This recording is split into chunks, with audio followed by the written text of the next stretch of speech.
Thank you, Mr. Chair. Mr. Chair, I rise and take a call, and I know that there's been a little bit of goading on the other side there. I actually want to acknowledge the Reverend David Clark, who I hope will take a call on this bill. Having been a minister of the church and actually served the congregation, he knows everything about property. He knows everything about the purpose of a church and its roles of responsibility. And I look forward to the member being able to stand up and to talk about this. But Mr. Chair, we're talking about part one of the bill and we're talking about the purpose. And I know, Mr. Chair, your wise counsel would be to look at things that may be of new that we can add in this debate in the committee stage. And what I would like to add, Mr. Chair, is in part four around the purpose.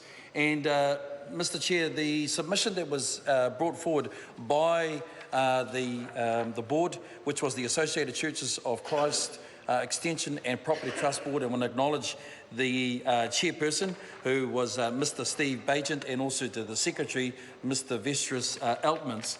And in their submission, Mr. Chair, they talk clearly about the purpose of this bill. And I want to acknowledge them. They're probably at home now, maybe in Nelson, looking at this debate just with, in a sense of anticipation of what anticipation. But what well, no, they didn't pay for the sermons, Mr. Goff. No, not at all. They came willingly as volunteers and to hear the good news. And so hopefully that this bill is good news. This bill is not the gospel, I won't say that, but it is good news for the churches in this regard. But Mr. Chair, what the members brought forward in their submission was quite clear that the old Act of 1929 meant that it inhibited it. And what it did was that it meant that when we talk about the transfer of funds, is that it could only be used for property use. And that's really, when we talk about the purpose of this bill, that's the real intent.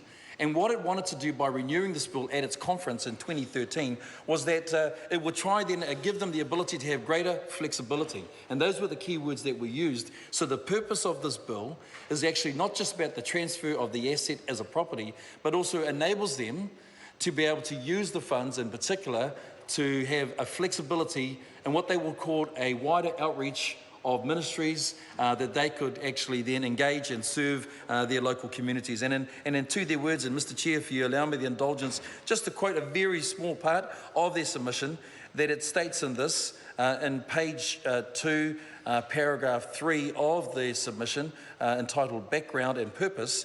It states this, in particular, the 1929 Act limits the ability to apply any of the funds held by the Trust Board to other than property purposes. And here's the aspect of this particular clause, in clause number 4, except by way of loan. In the view of the board, the limitations in that Act are an obstacle to the effective use of part of the significant funds the board holds for the wider outreach, community and kingdom building purposes of the Christian Churches of New Zealand movement. And Mr. Chair, I would have to say that actually is the heart and the purpose of this bill, is to ensure that the fact is that they have a flexibility to be able to ensure that they can use those funds, not just for the use of property and the procurement of property and maybe the repairs and the renovations of property, but in particular so that they can then now utilise that funds to be able to engage in other forms of purposes and wider forms of outreach, which again goes to the heart of clause number 4 of the bill, which is the purpose of the change in this form of legislation for this bill.